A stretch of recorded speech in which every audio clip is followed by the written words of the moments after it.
ভালোবাসায় সিক্ত বেগম জিয়া লন্ডন থেকে দেশে ফিরলেন দুই পুত্রবধূকে নিয়ে।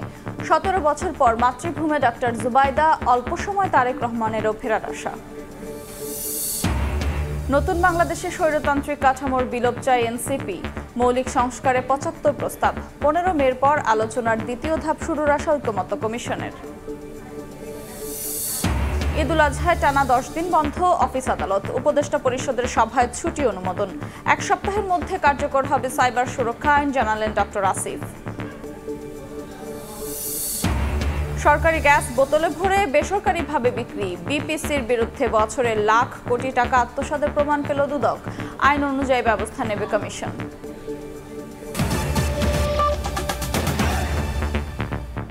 সময় সংবাদের সঙ্গে আছি আমি আফরোজা মৌটুসী। লন্ডনে ৪ মাস চিকিৎসা নিয়ে দেশে ফিরে হাজার হাজার নেতাকর্মীর ভালোবাসায় সিক্ত হলেন বিএনপি চেয়ারপারসন বেগম খালেদা জিয়া। দলীয় প্রধানের প্রত্যাবর্তন ঘিরে বিমানবন্দর থেকে ফিরোজায় পথে পথে ঢল নামে মানুষের। স্লোগানে স্লোগানে অভ্যর্থনা জানান তারা। বেগম জিয়ার সঙ্গে এসেছেন দুই পুত্রবধূ। এর মধ্যে ১৭ বছর পর দেশে ফিরলেন ডাক্তার জুবাইদা রহমান। তারেক রহমানও অল্প সময়ের মধ্যে দেশে ফিরবেন বলে জানান ডাক্তার AZM জাহিদ হোসেন। মিজানুর রহমানের ক্যামেরায় আহমেদ সালেহিনের রিপোর্ট।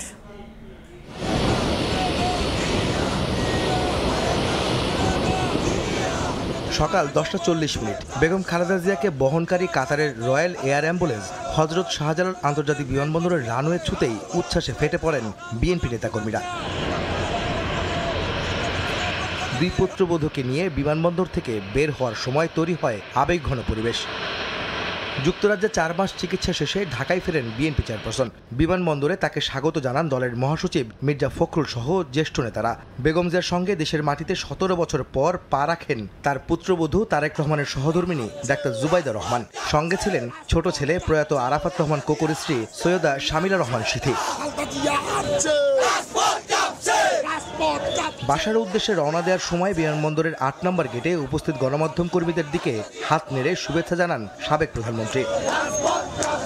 এদিকে দলীয় নেত্রীকে অভ্যর্থনা জানাতে পথে পথে তখন জনস্রোত। নেতাকর্মীর ঢল পেরিয়ে গুলশানে বাসা ফিরোজা অভিমুখে ছুটতে থাকে বেগম জিয়ার গাড়িবহর। ভিড় সামলাতে নিরাপত্তায় নিয়োজিত সেনা ও বিমান বাহিনী সহ আইন শৃঙ্খলা রক্ষা বাহিনীর সদস্যদের বেশ বেগ পেতে হয়। বিমানবন্দর সড়কে ওঠার পর নিয়ন্ত্রণহীন হয়ে পড়ে পরিস্থিতি। ফুটপাত থেকে কর্মীরা নেমে আসেন মূল সড়কে। দলের কর্মীদের আবেগ ও ভালোবাসার কাছে হার মানে সব নির্দেশনা। জাতীয় ও দলীয় পতাকা হাতে বেগম জিয়াকে অভ্যর্থনা জানান তারা। এ সময় অনেকটা স্থবির হয়ে পড়ে বিমানবন্দর থেকে গুলশান পর্যন্ত সড়ক। এর আগে বিএনপি মহাসচিব গণমাধ্যমে জানান, বেগম জিয়ার দেশে প্রত্যাবর্তনে গণতন্ত্র উত্তরণের পথ সহজ হবে। আমাদের জন্য জাতির জন্য আজকে একটা আনন্দের দিন।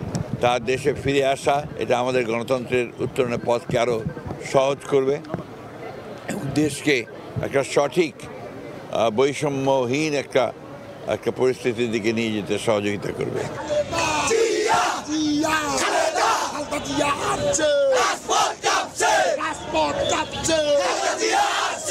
14 ঘন্টা সফর শেষে বিমানবন্দর থেকে গুলশানে বাসায় পৌঁছতে সময় লাগে প্রায় 2.5 ঘন্টা। তার বাসভবনের সামনেও তখন নেতাকর্মীদের উপচে পড়া ভিড়। একই গাড়িতে ছিলেন বিএনপি নেত্রী ও তার দুই পুত্রবধূ।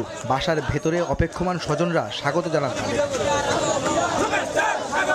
2020 সালের পর প্রথমবারের মতো গাড়ি থেকে নেমে হেঁটেই বাসায় প্রবেশ করেন বেগম খালেদা জিয়া। বিএনপি নেত্রীর ব্যক্তিগত চিকিৎসক AZM জাহিদ হোসেন জানান, দেশবাসীর দোয়ায় অনেকটা সুস্থ হয়ে দেশে ফিরেছেন বেগম জিয়া। ডাক্তার জুবাইদা রহমানের দেশে ফেরা রাজনীতিতে গুরুত্ব বহন করবে উল্লেখ করে তিনি জানান, বিএনপির ভারপ্রাপ্ত। আহমেদ সালেহিন, সময় সংবাদ, ঢাকা।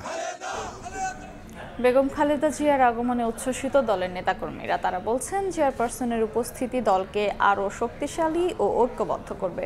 শিগগিরই ভারপ্রাপ্ত চেয়ারম্যান তারেক রহমানও দেশে ফিরে দলের হাল ধরবেন বলে প্রত্যাশা তাদের। ধ্রুব ব্যানার্জিকে সঙ্গে নিয়ে সানবীর রূপলের রিপোর্ট। ক্যামেরায় ছিলেন সাইফুল ইসলাম, ওমর ফারুক ও মোবারক শুভ।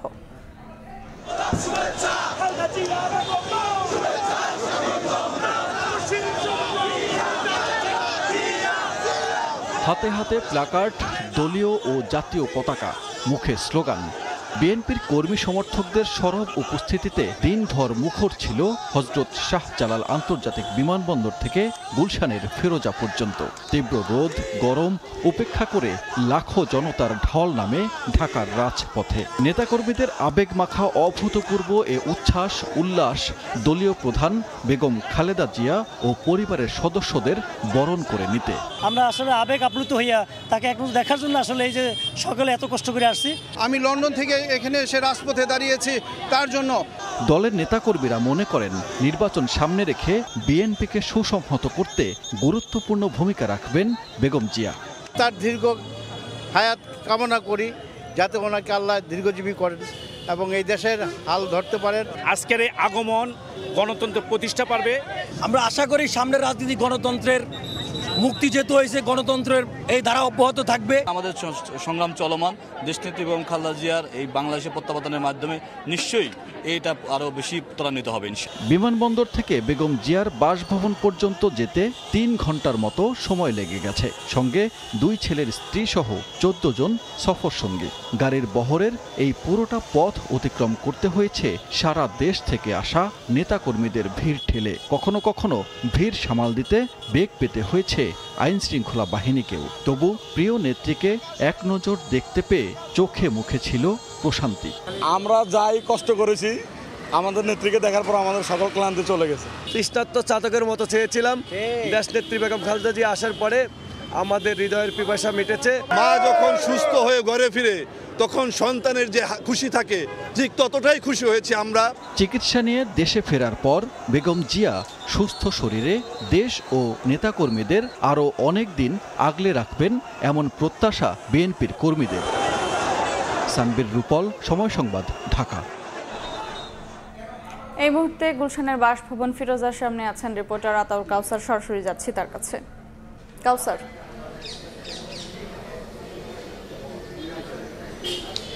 দীর্ঘ অনেক দিন পর উৎসব মুখর একটি পরিবেশ দেখা মিলল আজ ফিরোজার সামনে।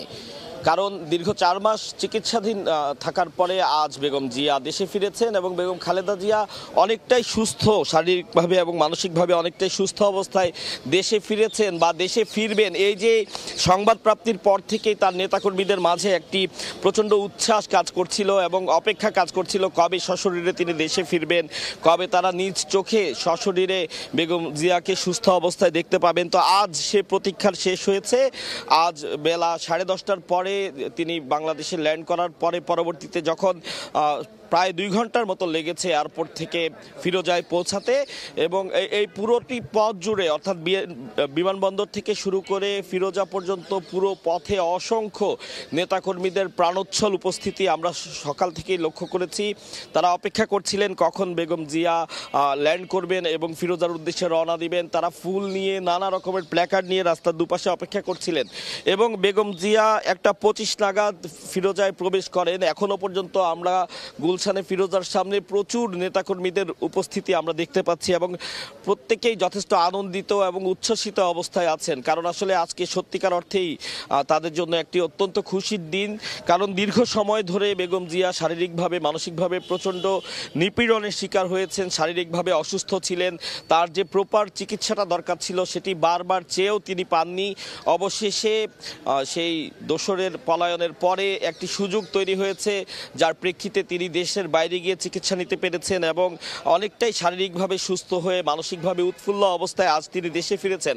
যেমনটি তিনি দেশে ফেরার পরে তার ব্যক্তিগত চিকিৎসক ডক্টর জাহিদ ফিরোজার সামনে এসে সাংবাদিকদের তথা সারা দেশের মানুষকে এই মেসেজটি দিয়েছেন যে তিনি আসলে এখন অনেকটাই সুস্থ, শারীরিকভাবে সুস্থ, মানসিকভাবেও তিনি যথেষ্ট ভালো অবস্থায় আছেন। এবং তার সাথে আজ দেশে এসেছেন তার 2 পুত্রবধূ এবং জোবাইদা রহমানের কথা যদি বলতে হয়, তিনি প্রায় 17 বছরের নির্বাচনের জীবন কাটিয়ে আজ তার দেশে ফেরা। সব মিলিয়ে আসলে বিএনপির নেতাকর্মী যারা রয়েছেন তাদের প্রত্যেকেই আজ যথেষ্ট আনন্দিত, উদ্বেলিত এবং তারা এখানে এখনো পর্যন্ত অপেক্ষা করছেন, যেমনটি আমি একটু আগেও বলেছি। তো এর আগের কথা যদি বলতে হয়, বিমানবন্দরে নামার পরে মির্জা ফখরুল ইসলাম আলমগীর তিনি জানিয়েছিলেন যে বেগম খালেদা জিয়ার এই যে দেশে ফেরা, এই দেশে ফেরাটা গণতন্ত্র উত্তরণের যে পথ, সেই পথকে আরো সহজ করবে, যার একটি প্রত্যাশা কিন্তু দীর্ঘ সময় সময় ধরেই দেশের মানুষের মধ্যে রয়েছে। তো এই ছিল ফিরোজার সামনে তাদের নেতাকর্মীদের সর্বশেষ যে তথ্য, তাদের উপস্থিতির সেই সর্বশেষ তথ্য আমার কাছে। সরাসরি যুক্ত ছিলাম বেগম খালেদা জিয়ার বাসভবন গুলশানের ফিরোজার সামনে থেকে।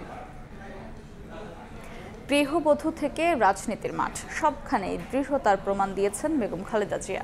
রাজনৈতিক ক্যারিয়ারে নানা উত্থান পতনের মধ্য দিয়ে হয়ে উঠেছেন গণতন্ত্রের আপোষহীন কণ্ঠস্বর। দীর্ঘ 4 দশকের বেশি সময় ধরে বাংলাদেশ জাতীয়তাবাদী দলের হাল ধরে আছেন তিনি। রাজনৈতিক জীবন নিয়েই থাকছে এবারের প্রতিবেদন।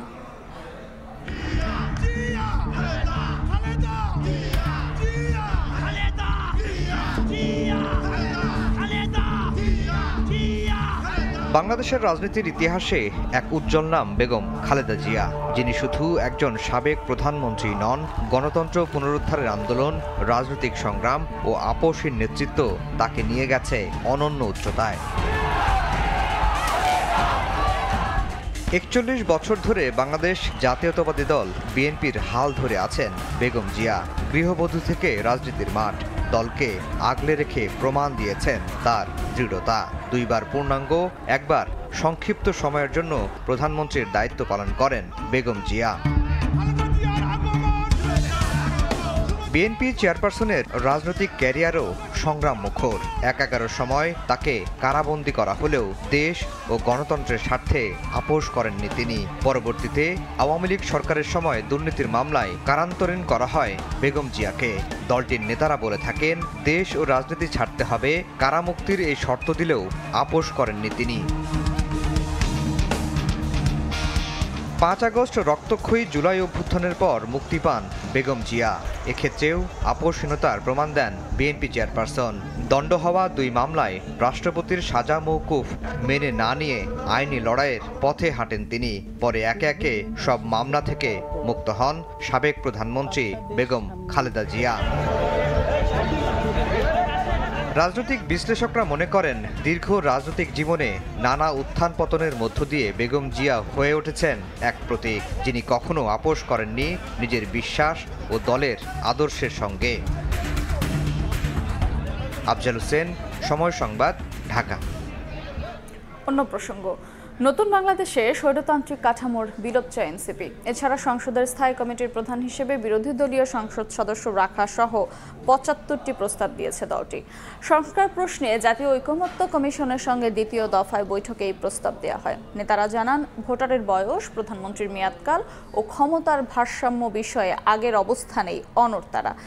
এদিকে ঐকমত্য কমিশনের সহসভাপতি আলী রিয়াদ জানান, গণতান্ত্রিক রাষ্ট্র প্রতিষ্ঠায় জাতীয় সনদ তৈরির পথরেখা দ্রুতই দেওয়া হবে। সংস্কার প্রস্তাব নিয়ে জাতীয় ঐকমত্য কমিশনের সঙ্গে দ্বিতীয় দফায় বৈঠকে জাতীয় নাগরিক পার্টি এনসিপি। মঙ্গলবার সংসদ ভবনের এলডি হলে বৈঠকের শুরুতে রাষ্ট্রের মৌলিক সংস্কারে 75টি প্রস্তাব দেয় তরুণদের রাজনৈতিক দলটি। তাদের মৌলিক সংস্কারের মধ্যে প্রধানমন্ত্রীর ক্ষমতায় ভারসাম্য, স্বাধীন ও শক্তিশালী নির্বাচন কমিশন, সংবিধান সংশোধনের ক্ষেত্রে গণভোটের বিধান, নির্বাচনকালীন অন্তর্বর্তী সরকার গুরুত্বপূর্ণ, যা স্বৈরতান্ত্রিক কাঠামোর বিলোপ ও নাগরিক অধিকার প্রতিষ্ঠা করবে বলে জানান দলটির সদস্য সচিব আক্তার হোসেন। ফ্যাসিবাদী কাঠামোগুলো থেকে বাংলাদেশের সংবিধান এবং রাষ্ট্র কাঠামোকে উত্তরণ ঘটিয়ে একটি গণতান্ত্রিক রাষ্ট্রের দিকে আমরা কিভাবে নিজেদেরকে সামিল করতে পারি, সেই প্রচেষ্টার জায়গা থেকে এই প্রত্যেকটা বিষয়কেই মৌলিক সংস্কারের অন্তর্ভুক্ত বলে আমরা মনে করি। কমিশনের সহসভাপতি আলী রিয়াজ বলেন, গণতান্ত্রিক রাষ্ট্র প্রতিষ্ঠা করতে দ্রুতই দেওয়া হবে জাতীয় সনদ তৈরির পথরেখা। আজকের আলোচনার মধ্যে দিয়ে প্রাথমিক পর্যায়ে এনসিপির সাথে আলোচনায় একটা সমাপ্তি টানা যাবে। 15ই মের মধ্যে প্রাথমিক পর্যায়ের সমস্ত রাজনৈতিক দলগুলোর সাথে আলোচনা শেষ করে দ্বিতীয় পর্যায়ের দিকে অগ্রসর হওয়ার। পরে ব্রিফিংয়ে এনসিপি নেতারা জানান, সংসদের স্থায়ী কমিটির প্রধান হিসেবে বিরোধী দলীয় সংসদ সদস্য, জ্যেষ্ঠতার ভিত্তিতে প্রধান বিচারপতি নির্বাচন, স্থানীয় নির্বাচনে দলীয় প্রতীক প্রত্যাহার সহ মৌলিক সংস্কারে গুরুত্বপূর্ণ প্রস্তাবনা দিয়েছেন তারা। এককেন্দ্রিক যে ক্ষমতা, দলীয় বিবেচনায় যে নিয়োগগুলো হতো, পক্ষপাতমূলক যে নির্বাচন ব্যবস্থাগুলো আমরা দেখেছি এবং নিয়ন্ত্রিত বিচার বিভাগের যে উদাহরণ আমরা দেখেছি, এই জায়গাগুলোতে কাজ করা, জনগণের ভোট, মতামত এবং অংশগ্রহণটা এই সার্বিক নীতি নির্ধারণের মূল ভিত্তি হবে। প্রাথমিক পর্যায়ে 15 মের মধ্যে সব দলের সঙ্গে আলোচনা শেষ করে দ্বিতীয় পর্যায়ের দিকে অগ্রসর হতে চায় ঐক্যমত্য কমিশন। গণতান্ত্রিক শাসন ব্যবস্থায় রক্ষিত হয়। আবু সাইদ নিশান, সময় সংবাদ, ঢাকা। এই মুহূর্তে সংসদ ভবনে আছেন সহকর্মী শফিকুজ্জামান রুবেল, সরাসরি যাচ্ছি তার কাছে। রুবেল, জাতীয় ঐক্যমত্য কমিশনের সাথে এনসিপি, জাতীয় নাগরিক পার্টি এনসিপির প্রথম ধাপে দ্বিতীয় দিনে মানে দ্বিতীয় দফায় আজকে বৈঠক শেষ হয়েছে। কিছুক্ষণ আগেই তারা আমাদেরকে আনুষ্ঠানিকভাবে ব্রিফও করেছেন এবং সকাল থেকে আমরা যেটা দেখছিলাম যে আজকের দিনে জাতীয় নাগরিক পার্টির পক্ষ থেকে দলের সদস্য সচিব আক্তার হোসেন, মুখ্য সংগঠক সার্জিস আলম এবং যুগ্ম আহ্বায়ক সারোয়ার তুষার তিনি এসেছিলেন এবং আরও দুজন প্রতিনিধি তারা এসেছিলেন এবং তারা দিনভর কিন্তু নাগরিক ঐক্যমত্য কমিশনে, জাতীয় ঐক্যমত্য কমিশনের সাথে কিন্তু তারা বৈঠক করেছেন এবং তারা শুরুতেই যে এখানে এসে যে বিষয়টি একদম নিশ্চিত করেছিলেন যে তারা মোট 75টির অধিক আজকে মূলত সংস্কার প্রস্তাবনা তাদের হাতে তুলে দিয়েছেন ঐক্যমত্য কমিশনের হাতে এবং সেখানে তারা বলছেন মৌলিক কিছু সংস্কার রয়েছে, যে মৌলিক সংস্কার প্রায় 9টির মতো, সেই মৌলিক সংস্কার বিষয়টি তারা জোর দিয়েছেন এবং তারা বলেছেন যে সেখানে প্রধানমন্ত্রীর ক্ষমতার ভারসাম্য অবশ্যই নিরূপণ করতে হবে, রাষ্ট্রপতি নির্বাচনের ক্ষেত্রে বিচার বিভাগ, এছাড়া নাগরিক ভোটার অধিকার নিশ্চিতের যে ব্যাপারটি, তারপরে বয়সসীমা, ভোটারের বয়সসীমা, প্রার্থী বয়সসীমা বিষয়ে বেশ কিছু প্রস্তাবনা তারা মৌলিক সংস্কারের আওতায় রেখেছেন এবং সে বিষয়ে আজকে দিনভর তাদের সাথে আলোচনা হয়েছে। আলোচনা ফলপ্রসূ বলেই তারা কিন্তু সেটা জানিয়েছেন এবং তারা স্পষ্ট করেই বলেছেন যে নির্বাচন যে রোডম্যাপ দেওয়া হয়েছে অন্তর্বর্তীকালীন সরকারের পক্ষ থেকে, সেই রোডম্যাপের মধ্যেই যে মৌলিক সংস্কার প্রস্তাবনা তারা রেখেছেন সেই মৌলিক সংস্কার করেই মূলত যদি সরকারের সদিচ্ছা থাকে এবং বিভিন্ন রাজনৈতিক দলে যদি ঐক্যমত আসা যায় তাহলে সেটা করে কিন্তু সঠিক সময়, নির্ধারিত সময় যেই ঘোষিত বা আলোচিত সময় তার মধ্যে কিন্তু নির্বাচন করার পসিবিলিটি রয়েছে। তবে নাগরিক পার্টির যিনি সদস্য সচিব আক্তার হোসেন তিনি কিন্তু একটি মন্তব্য করেছেন, সেটি হলো যে এই যে সংস্কার কমিশনের সাথে ঐক্যমত্য চলছে সেটার তিনি বলছেন যে অনেকেই সেটাকে বিলম্ব বা সেটা কোনোভাবে যাতে না হয় সেইভাবে বায়বীয়ভাবে রাখার প্রচেষ্টা করছেন, এই অভিযোগটা কিন্তু আক্তার হোসেন করছেন এবং তারা দ্বিতীয় দফায় এই সংস্কারগুলো নিয়ে আলোচনা করে একটি পর্যায়ে যেতে পারবেন এবং সর্বোপরি বিচার ব্যবস্থা এবং বিচার নিশ্চিত করবেন জুলাই অভ্যুত্থানের সেই বিষয়টা তারা সামনে এনেছেন। তো সব মিলিয়ে আজকে এই ছিল ঐক্যমত্য কমিশনের সাথে এনসিপির বৈঠকে। সরাসরি যুক্ত ছিলাম সংসদ ভবনে। মানবতা বিরোধী অপরাধ মামলায় মৃত্যুদণ্ডাদেশের বিরুদ্ধে জামায়াতে ইসলামীর নেতা এটিএম আজহারুল ইসলামের খালাস চেয়ে আপিল আবেদনের পরবর্তী শুনানি বৃহস্পতিবার সকালে প্রধান বিচারপতি সৈয়দ রেফাত আহমেদের নেতৃত্বে 7 বিচারপতির পূর্ণাঙ্গ আপিল বেঞ্চে শুনানি শুরু হয়।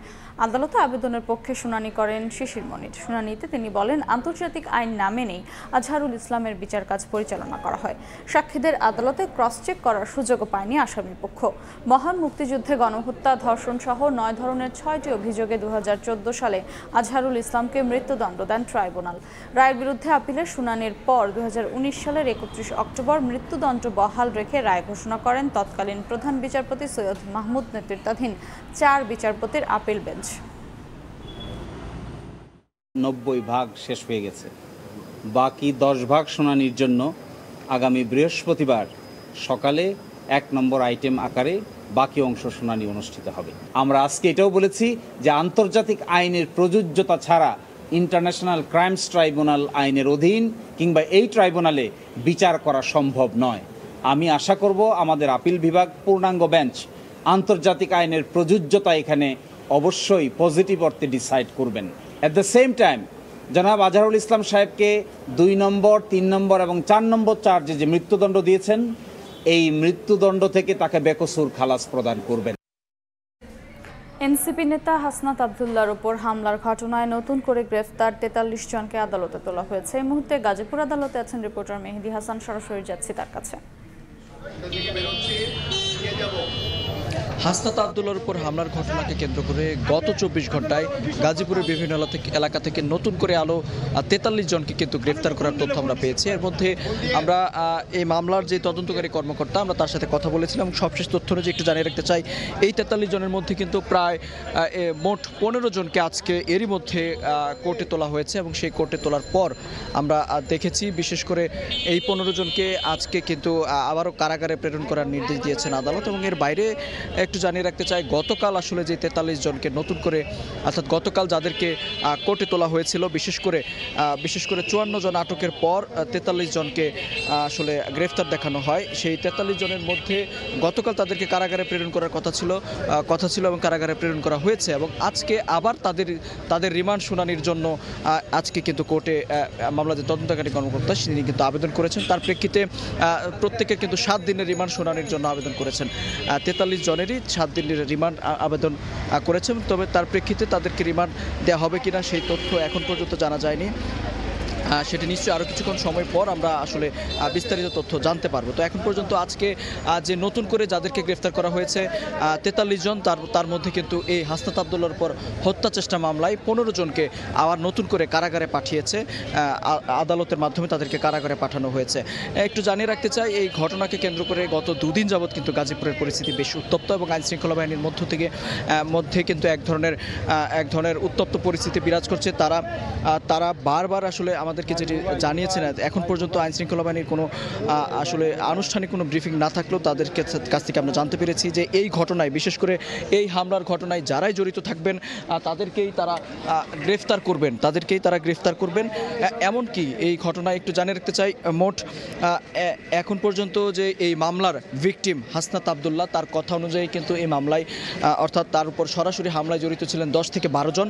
বিশেষ করে এই জেলার এনসিপির নেতাকর্মী যারা রয়েছেন এবং মামলা যিনি বাদী হয়েছেন খন্দকার আলামিন, তিনি আমাদেরকে যেমনটা জানিয়েছেন, সুনির্দিষ্ট করে সেই 10 থেকে 12 জনের তথ্য তারা চান কারা আসলে এই হামলায় সরাসরি জড়িত ছিলেন। তো এই ছিল হাসনাত আবদুল্লাহর উপর হামলার ঘটনায় হত্যা চেষ্টা মামলার সবশেষ তথ্য। সরাসরি যুক্ত ছিলাম গাজীপুর আদালতে। সময় সংবাদে আরও থাকছে।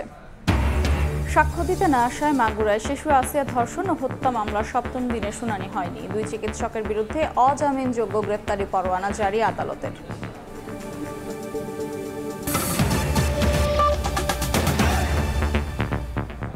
এবার ঈদুল আজহায় ছুটি থাকছে 10 দিন। উপদেষ্টা পরিষদের বৈঠকে এই সিদ্ধান্ত চূড়ান্ত হয়।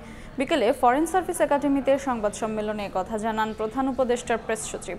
একই ব্রিফে আইন উপদেষ্টা আসিফ নজরুল জানান, আগামী 1 সপ্তাহের মধ্যে কার্যকর হবে নতুন সাইবার সুরক্ষা আইন। আগের আইনের 9টি ধারা বাতিল করা হয়েছে। দায়ের করা সব মামলা স্বয়ংক্রিয়ভাবে বাতিল হয়ে যাবে। মঙ্গলবার সকালে রাজধানীর তেজগাঁওয়ে প্রধান উপদেষ্টার কার্যালয়ে অনুষ্ঠিত হয় উপদেষ্টা পরিষদের বৈঠক। ডক্টর মোহাম্মদ ইউনূসের সভাপতিত্বে ওই বৈঠকে সাম্প্রতিক নানা বিষয়ে আলোচনা হয়, নেওয়া হয় বেশ কিছু সিদ্ধান্ত।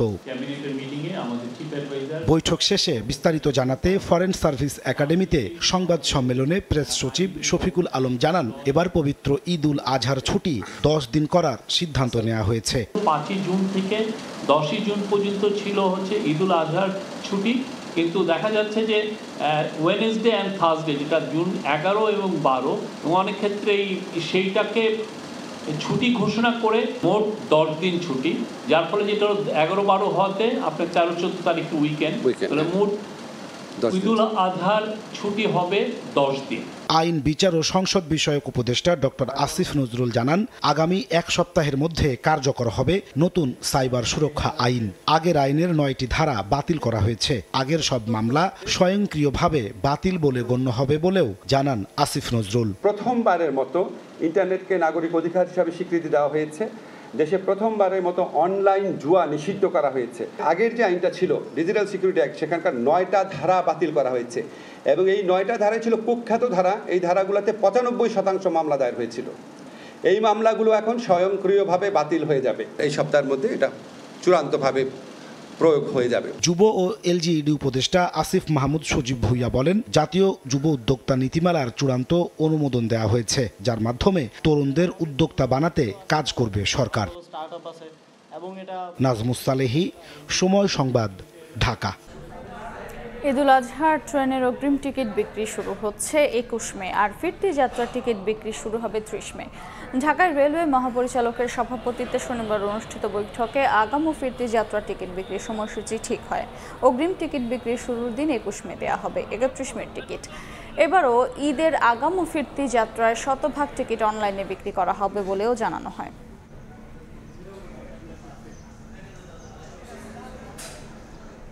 সিলিন্ডার গ্যাস বিক্রিতে বিপিসির বিরুদ্ধে লাখ কোটি টাকা লোপাটের প্রাথমিক প্রমাণ পেয়েছে দুদক। বছরে 14 লাখ গ্রাহককে সরকারিভাবে সরবরাহ করার কথা থাকলেও বাজারে অস্তিত্ব নেই বলে দাবি অভিযানকারী দলের। দুদক বলছে সরকারি গ্যাস বোতলে ভরে বেসরকারিভাবে বিক্রি করে হাতিয়ে নেওয়া হয়েছে এই টাকা।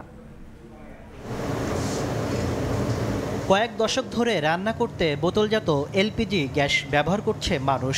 লাইনের গ্যাসের অপ্রতুলতায় চাহিদা দিন দিন আরও বাড়ছে, আর সেই সুযোগে বেসরকারি বিভিন্ন কোম্পানি দাম বাড়াচ্ছে সিলিন্ডারের। যদিও সরকারি প্রতিষ্ঠান বাংলাদেশ পেট্রোলিয়াম কর্পোরেশন বিপিসি মাত্র 690 টাকায় গ্রাহককে সিলিন্ডার গ্যাস বিক্রি করে।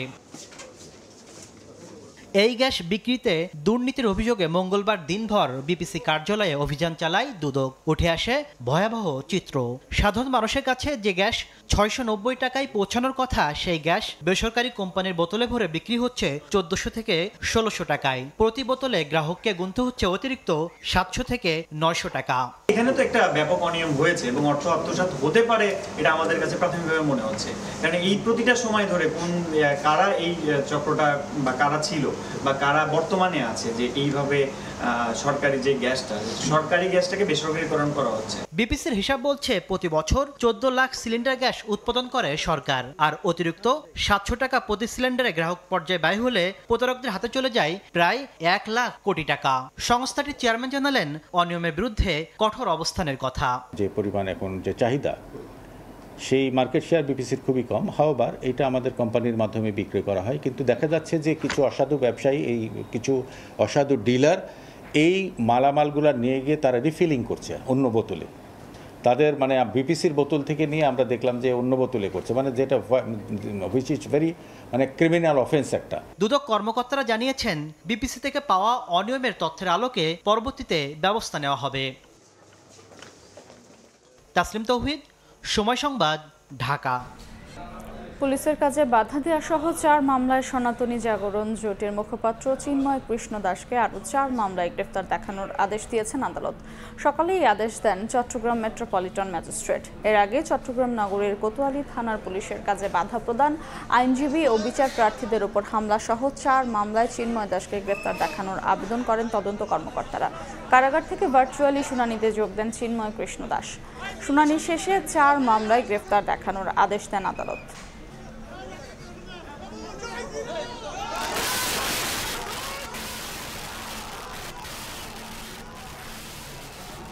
বান্দরবানের থানচিতে চেংমা খেয়াং নামে এক নারীর মরদেহ উদ্ধার করা হয়েছে। সোমবার বিকেলে জুন ক্ষেতের পাশ থেকে পুলিশ তার মরদেহ উদ্ধার করে। তার মাথায় আঘাতের চিহ্ন ছিল বলে জানায় পুলিশ। এ ঘটনায় নিহতের স্বামী বাদী হয়ে থানচি থানায় মামলা দায়ের করেছেন। বান্দরবান থেকে সোহেল কান্তিনাথের ক্যামেরায় বিস্তারিত জানাচ্ছেন এনে জাকির। প্রতিদিনের মতো নিজের বাগানে জমির কাজ করতে যান মংখয় পাড়ার বাসিন্দা চিংমা খিয়াং, কিন্তু সোমবার ভোরে জমির কাজ করতে গিয়ে বাড়ি ফিরে না আসায় স্বজন ও স্থানীয়রা তাকে খুঁজতে বের হন। এক পর্যায়ে জুম ক্ষেতের 40 গজ দূরে একটি ছিঁড়িতে তার লাশ দেখতে পান তারা। খবর পেয়ে ঘটনাস্থল থেকে তার লাশ উদ্ধার করে পুলিশ। পরে এ নিয়ে মঙ্গলবার সকালে সংবাদ সম্মেলন করে জেলা প্রশাসন। এ সময় তার মাথায় আঘাতের চিহ্ন ছিল বলে জানায় পুলিশ। শ্রোতালে তার শরীরে মুখমণ্ডল এবং মাথায় আঘাতের চিহ্ন পাওয়া গেছে।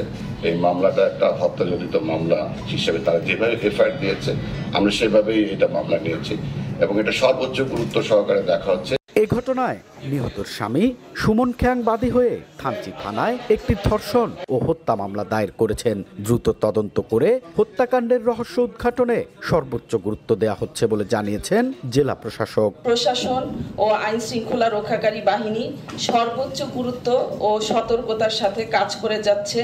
সঠিক কারণ অনুসন্ধান করে প্রয়োজনীয় আইনানুগ ব্যবস্থা গ্রহণ করা হবে। নিহত চিংমা খ্যাংয়ের 3 সন্তান রয়েছে। এনএ জাকির, সময় সংবাদ, বান্দরবান। বাংলাদেশ থেকে বৈধ পথে কর্মী নিতে সমঝোতা স্মারক সই করল ইতালি। সকালে ইতালির স্বরাষ্ট্রমন্ত্রীর সঙ্গে সমঝোতা স্মারকে সই করেন প্রবাসী কল্যাণ উপদেষ্টা। এ সময় জর্ডান ও সৌদি আরবে কোনো জরিমানা ছাড়া অবৈধ নারী অভিবাসীরাও বৈধ হওয়ার সুযোগ পাবেন বলেও জানান তিনি। অবৈধ পথে ইতালি প্রবেশ করতে গিয়ে দুর্ঘটনায় অভিবাসন প্রত্যাশী বাংলাদেশিদের প্রাণ হারানোর উদাহরণ আছে অনেক। কখনো পড়তে হয় দালাল চক্রের খপ্পরেও। এদিকে দেশটিতে আগামী 1 দশকে কর্মক্ষম জনগোষ্ঠী কমবে অন্তত 30 লাখ। এমন বাস্তবতায় বৈধ পথে যাওয়ার সুযোগ তৈরিতে বাংলাদেশ ও ইতালির মধ্যে প্রথমবারের মতো সই হল সমঝোতার স্মারক। মঙ্গলবার সকালে প্রবাসী কল্যাণ মন্ত্রণালয়ে এই চুক্তি সই হয়।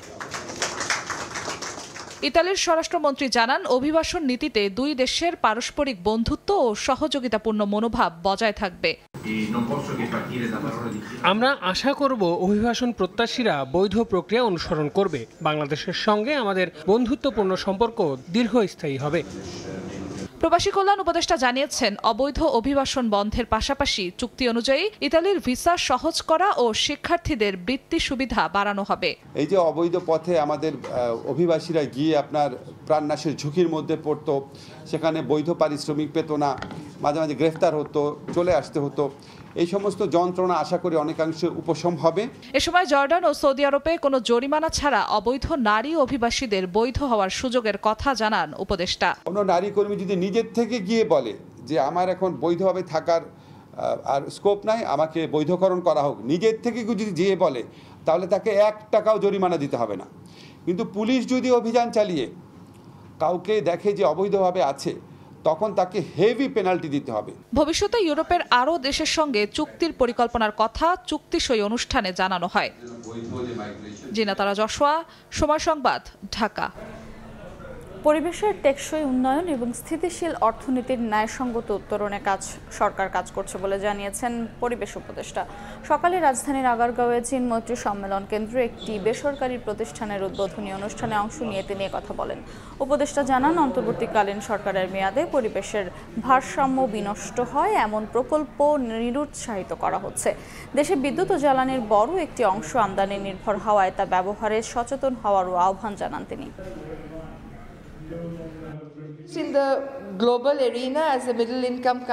কেবল জিডিপি কত আয় হচ্ছে তার ভিত্তিতে বৈশ্বিক পরিমণ্ডলে একটি দেশকে মধ্যম আয়ের দেশ হিসেবে পরিচিত করানো, এই মানদণ্ড অবশ্যই পরিবর্তন করতে হবে। আর আমার বিশ্বাস এই একাডেমি ঠিক এই কাজটিই করবে। এটি সরকারকে মানদণ্ড নির্ধারণে সহায়তা করবে।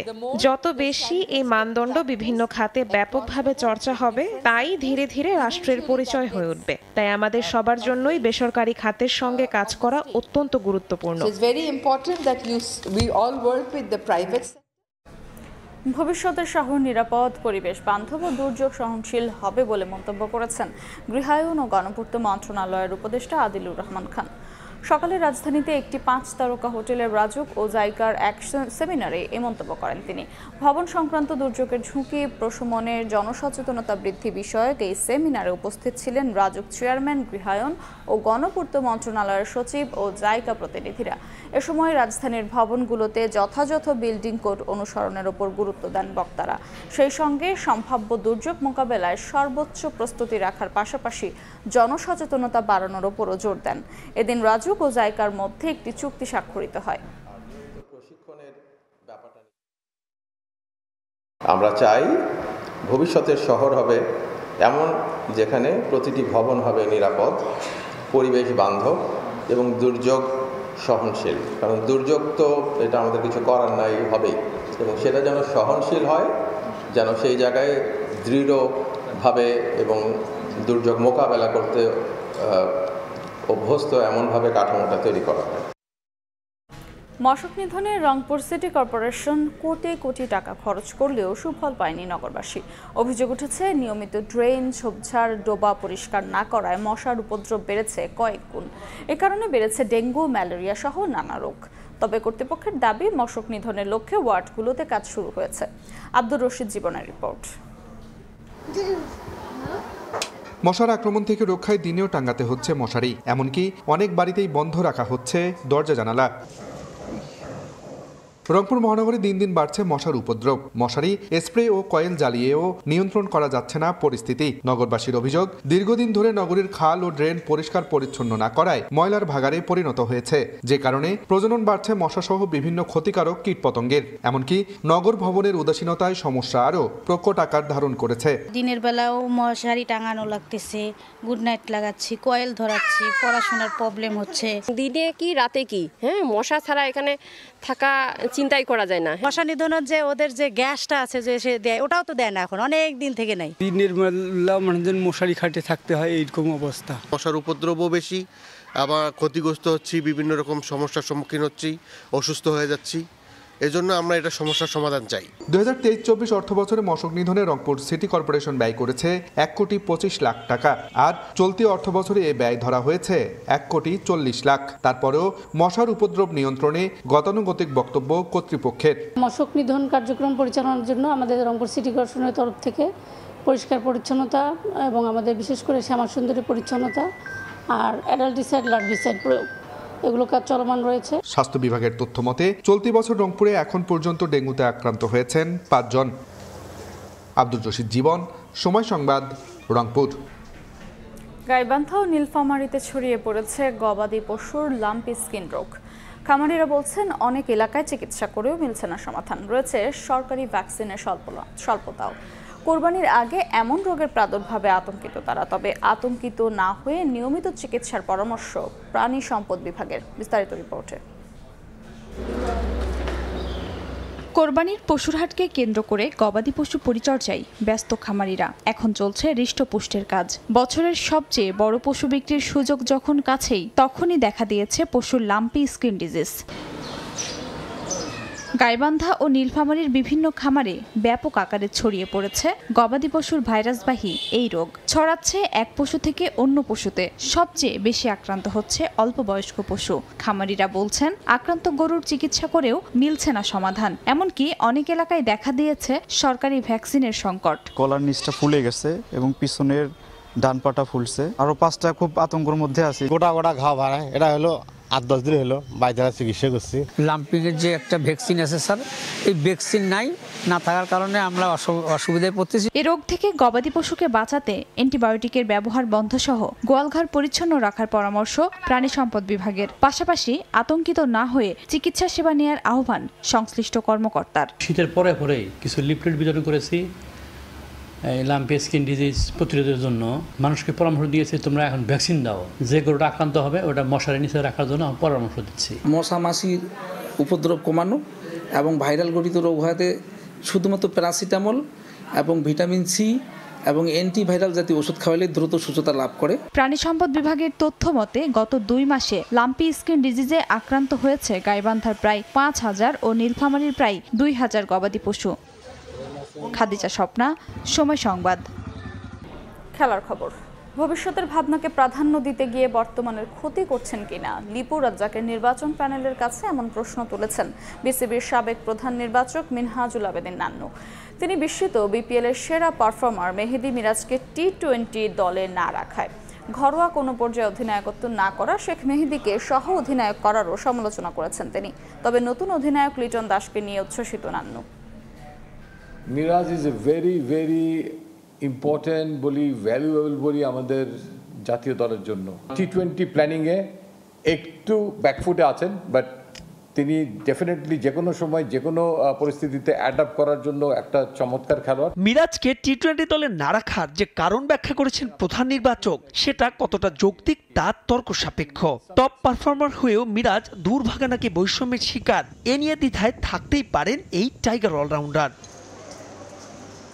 বোর্ডের কেন্দ্রীয় চুক্তিতে এই ক্যাটাগরিতে থাকা মিরাজ সবশেষ বিপিএল এর সেরা পারফর্মার। ওপেনিং থেকে লোয়ার অর্ডার সব জায়গাতেই ব্যাট করতে পারার সুখ্যাতি আছে তার, আছেন দারুণ টাচেও। সবশেষ জিম্বাবুয়ে সিরিজও হয়েছেন ম্যান অব দ্য টুর্নামেন্ট। অথচ সেই মিরাজই নেই আমিরাত আর পাকিস্তানের বিপক্ষে ঘোষিত টি-20 স্কোয়াডে। এটা তো ওর জন্য খুবই দুঃখজনক একটা ঘটনা, কারণ ম্যান অব দ্য টুর্নামেন্ট যে ভার্সনে খেলতে যাচ্ছি আমরা, এবং 2026-এ যে ভার্সনে আমরা ওয়ার্ল্ড কাপ খেলবো, এবং আমাদের এখানে one of the best tournament BPL যেটা টি-20 ফরম্যাট, এই জায়গায় ম্যান অফ দ্য টুর্নামেন্টকে আমরা দলের বাইরে করে দিয়েছি। এখানে পরিকল্পনাটা দীর্ঘমেয়াদী আপনি করবেন, কিন্তু আপনাকে প্রেজেন্টটাকে নিয়ে ভাবতে হবে সবার আগে। এই জায়গায় আমাদের বেস্ট প্লেয়ারের বেস্ট ফর্মটা যদি থাকা অবস্থা যদি আমি ওকে ইউটিলাইজ না করি, আমি তো রেজাল্টটা পাওয়া আমার জন্য ডিফিকাল্ট হয়ে যায়। লিপু রাজ্জাকের এই দল নিয়ে বিতর্ক আছে আরও। কখনোই ঘরোয়া টুর্নামেন্টে দলকে নেতৃত্ব না দেয়া শেখ মেহেদীকে বানানো হয়েছে সহ অধিনায়ক, অথচ লিটনের সঙ্গে অধিনায়ক হওয়ার দৌড়ে যিনি ছিলেন সেই তাওহিদ হৃদয়কে নেওয়া হয়নি বিবেচনায়। অবশ্যই সারপ্রাইজ, কারণ এই জায়গাটায় কিন্তু বলাটা মুশকিল, কারণ ওকে আমি কিন্তু ডোমেস্টিকে দেখি না কোথাও লিড দিতে। এখানে সিলেকশন প্যানেলের কোনো সাজেশন নাই, এখানে কিন্তু পুরোটাই ক্রিকেট বোর্ডে কিন্তু ডিসিশন নিয়ে থাকে কে ক্যাপ্টেন হবে, কে ভাইস ক্যাপ্টেন হবে। তবে নতুন অধিনায়ক লিটন কুমার দাসকে নিয়ে উচ্ছ্বাস আছে টাইগারদের সাবেক অধিনায়কের।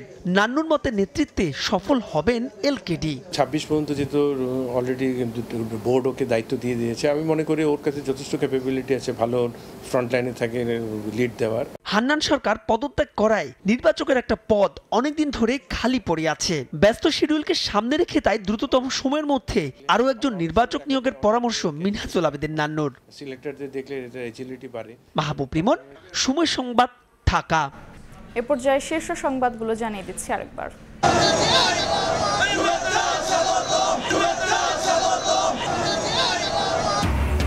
ফুলেল ভালোবাসায় সিক্ত বেগম জিয়া লন্ডন থেকে দেশে ফিরলেন 2 পুত্রবধূকে নিয়ে।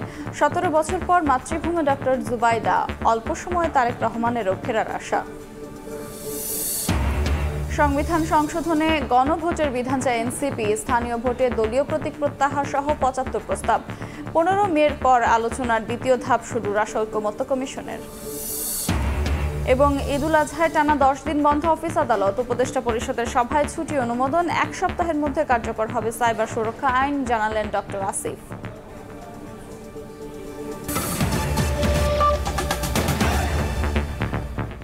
এই ছিল সময় সংবাদের, সঙ্গেই থাকুন সময়ের।